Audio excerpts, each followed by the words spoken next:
nós estamos sendo vigiados o tempo todo. Por mais que a gente sinta que tem a privacidade ou está escondido, o aumento de tecnologias como câmeras, rastreamento por meio de GPS e incríveis formas de conexão entre usuários em redes públicas, como a internet, facilitam ainda mais o monitoramento de cada ser humano. Por causa disso, nós vivemos em um mundo que é praticamente impossível estar escondido. Teóricos da conspiração diriam que isso já foi avisado há anos, não só pelas teorias, mas pela ficção, em obras como Em 1984 e outras distopias também. Fora da ficção, personagens da vida real como Edward Snowden já alertaram o mundo sobre as espionagens de governo e falta de privacidade de civis em grande parte de seus hábitos comuns. No vídeo de hoje, você vai conhecer um pouco mais sobre este assunto. A maioria das pessoas sequer nem percebe o que está vindo por aí.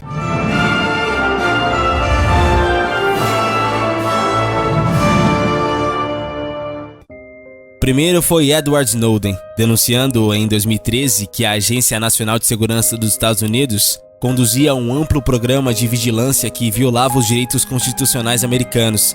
Mais recentemente, no início de março do ano passado, o Wikileaks vazou documentos que comprovaram a capacidade da CIA de invadir computadores, celulares e até mesmo televisores com acesso à internet para espionar governos estrangeiros.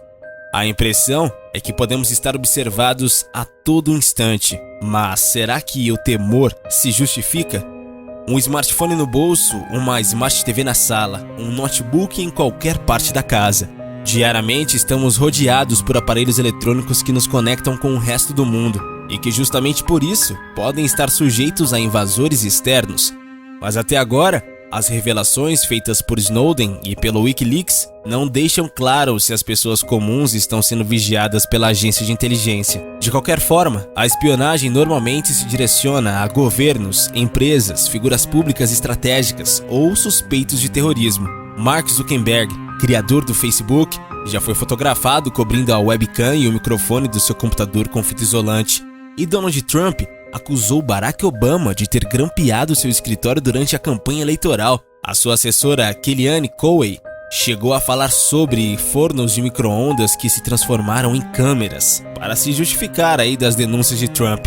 Como Conway reconheceu em uma retratação posterior, fornos não podem ser usados para espionar uma pessoa, mas a aparente fragilidade de outros dispositivos eletrônicos que permanecem online para deixar a todos igualmente vulneráveis, não importando se a pessoa é o presidente dos Estados Unidos ou então um brasileiro comum no outro lado do continente. E se o governo brasileiro está entre aqueles observados pelas agências internacionais, as denúncias não parecem ter modificado a maneira de como o Planalto utiliza suas tecnologias. Quando a Operação Lava Jato conseguiu grampear a ex-presidente Dilma Rousseff com facilidade, ficou claro que, mesmo anos depois de ser descoberta a espionagem norte-americana, a presidência ainda não utilizava linhas telefônicas criptografadas. Pouco tempo depois, já no governo Michel Temer, uma lista com as senhas dos principais perfis do governo na internet foi vazada à imprensa, sem qualquer medida de segurança especial. Ela era arquivada em um documento mantido no Google Drive. Usuário comum. A pouca preocupação também é parte do cotidiano do usuário comum, mas no caso deste, o cuidado não deve ser quanto à CIA ou à NCA, e sim relacionado a algo muito mais corriqueiro: os aplicativos que utilizamos diariamente. O Google, por exemplo, monitora constantemente a localização de seus usuários através do celular e faz sugestões a partir dos lugares frequentados. O Facebook utiliza os microfones dos smartphones e do computador para direcionar anúncios a partir dos interesses do usuário. Mesmo assim, voluntariamente ou não, nossos dados e informações pessoais seguem sendo recolhidos diariamente, seja por empresas privadas ou então pelos governos. Nossos nomes, idades, preferências ou até a própria imagem são arquivadas para os mais diversos fins, e nem todos são eles éticos. É o que alerta Joana Varon, uma das criadoras do projeto Chupa Dados, que reúne reportagens sobre como todas essas informações pessoais de milhões de pessoas são recolhidas e utilizadas. As tecnologias podem ser usadas para boas práticas ou ameaçar direitos. Nós tendemos a amar novas tecnologias, simplesmente pela inovação que elas representam, mas é preciso uma análise crítica. Comercializando dados. Quando coletados pelos governos, esses dados podem ser comercializados posteriormente, sem o consentimento do cidadão, ou até mesmo usado para planejar campanhas políticas. Segundo o cientista político Ethan Hirsch, autor de Hacking the Electorate, isso já vem acontecendo nos Estados Unidos.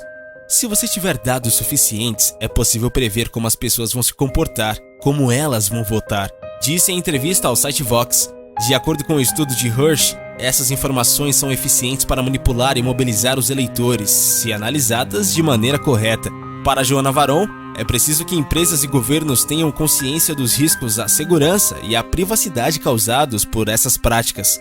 Já temos inúmeras histórias de bancos de dados que caem no acesso público e para muitas empresas a equação tem sido dado armazenado igual a dado vazado. Parece que cada vez menos a privacidade faz parte da rotina das pessoas. Resta saber se realmente será pelo bem e pela segurança, ou se as intenções de grandes corporações serão maiores que isso. Independente da razão, é necessário que as leis passem a pensar no digital e no modelo de vida cercado de tecnologia que temos hoje, o Grande Irmão. Era um dia frio e luminoso de abril, e os relógios davam 13 horas. Assim, começa um dos romances mais citados do século XX.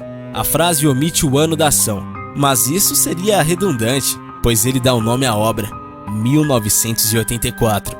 Só a menção ao título desencadeia uma avalanche de associações mentais: comunismo, polícia, nazifascismo, tortura.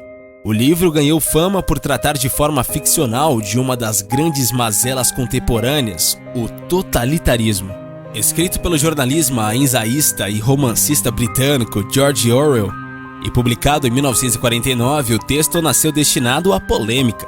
Desde a publicação de 1984, as expressões Big Brother ou Grande Irmão são usadas geralmente para descrever qualquer excesso do controle ou autoridade por uma figura, ou tentativas por parte do governo de aumentar a vigilância, ou iniciativas que culminam em violação e invasão de privacidade.